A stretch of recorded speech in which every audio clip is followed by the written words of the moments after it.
So axioms. What's an axiom? An axiom is a statement that we accept without any proof to be true.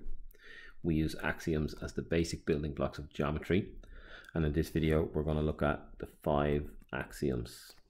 Axiom 1 is the 2 points axiom. Now they're all just basic common sense. There is exactly one line through any 2 given points.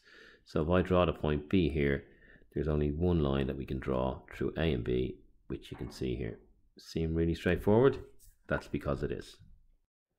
Axiom 2, the ruler axiom, the property or the properties of the distance between points.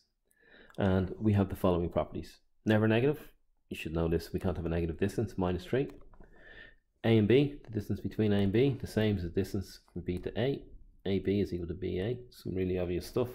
They give an example of this where it's 5 millimeters for both. And if the point C lies on AB between A and B, then AB is equal to AC plus CB, which is obvious, the jumps that you're making between them. And if AB is 10 and AC is 4, then CB would have to be 6, obviously. And given any ray from the point A, and given any real number k, which is greater than or equal to 0, there's a unique point B on the ray whose distance from A is k. The property means that we can mark off a distance of 5 on a ray. If we had a compass here, we might mark a distance of 5 here to give us all the points on my ray that are 5 exactly away from A. And then we can mark our point on our straight line. So this is number 2, the properties of the distance between points, the ruler axiom. Make sure you have all these notes in your copy and then move on to number 3.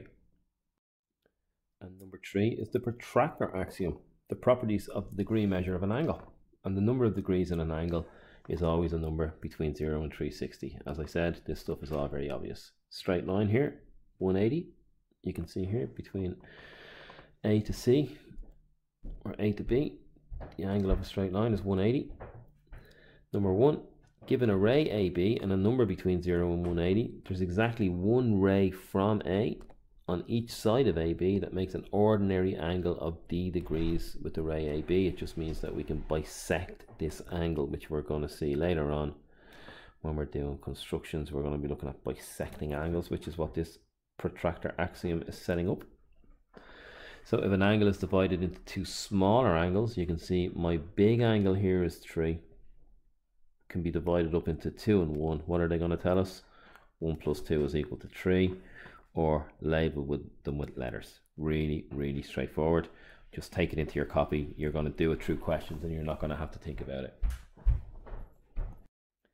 Axiom 4 relates to congruent triangles, which you'll probably look at in the next video. If 2 triangles are identical to each other, they can be described as congruent. That is, that all corresponding sides and interior angles are equal in measure. And you can see the example of the triangles here. They give ABC the triangle, and you can see the angle BCA is 34, and in this triangle the angle DFE is 34. And we have a 78 and a 68. So we can say that these triangles are congruent. They're identical to each other. And the symbol like this is written to denote congruency. We don't ever really need to use it. We can just say congruent. And there's 4 different methods, which we're going to see in the next video, to show that triangles are congruent. And these are listed here in axiom 4. Side, side, side, side angle, side, and so on, which we're going to see in the next video. We look at the 5th one now. So axiom 5, the axiom of parallels, given any line L. You can see this line L here. And a point P, not an L, this point P. There is exactly one line and only one line through P that's parallel to L. The parallel axiom of parallel, number 5.